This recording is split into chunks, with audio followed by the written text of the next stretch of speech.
Got a couple of showers out there this afternoon, a couple of downpours, but you can see them kind of pulsing up and then the last couple of frames pulsing back down. There are still a few of them out there though, and they've got really small reflective cores right towards Bridgeton. So what that tells you is that it'll go from sunny to pouring and then back to sunny in 10 minutes. That's the kind of shower that we have going on out here, one towards Skowhegan as well.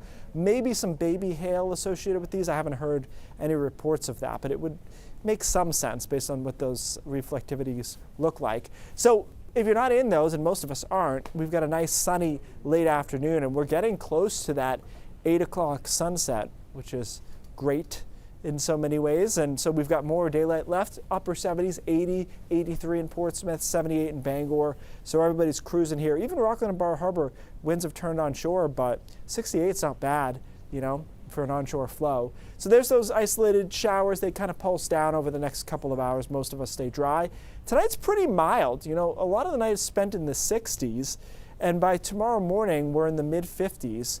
And then we're back up to the 70s tomorrow afternoon. I think most of us see a nice day. Mixture of sun and clouds is what I'd call it. Probably tending a little bit more towards sunny over southern and western Maine and more towards cloudy over northern Maine, where you can see this chance for a sprinkle in Aroostook County, but that should be about it. I think north of Millinocket, the rest of us are dry. And then we go into Sunday, Mother's Day, and it looks good. But I mentioned before, if you've got you know, an outdoor brunch, something like that planned with your mom, try to get seated in the sun if possible. That'll make a huge difference because 58 in shade doesn't feel great usually. 60s is where we'll end up for highs. It is nice and dry, and then we're back to the warmth on Monday. So a little cool down comes in on Sunday. That's with high pressure.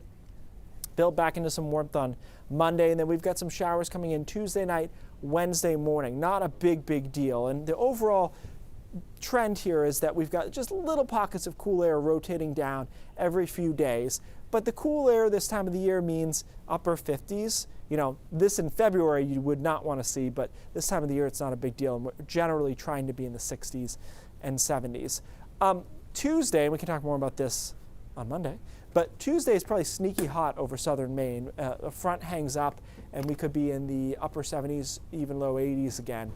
The other side of the front will not be close to that. And then cooler on Wednesday, all of us in the 50s. Then we build back for Thursday and Friday into the 60s. So overall, this is it's a good pattern. And like I said, we really snatched this from the jaws of defeat next week because it looked really rough for a while, and it just kind of kept flattening out and getting a little bit better and a little bit better. And now the worst is some rain on Tuesday night and then upper 50s on Wednesday. But it's not If that's the bad. worst. Yeah. What? I'm happy. Yeah, I don't have any complaints. I'm just smiling. This is chill cocoa. Yeah, that's good. I haven't seen this happy since the early 2000s hip hop playlist I sent them. That's a different. That's what I'll be playing with the different windows vibe. down on my way home. There we go. Thanks, Keith.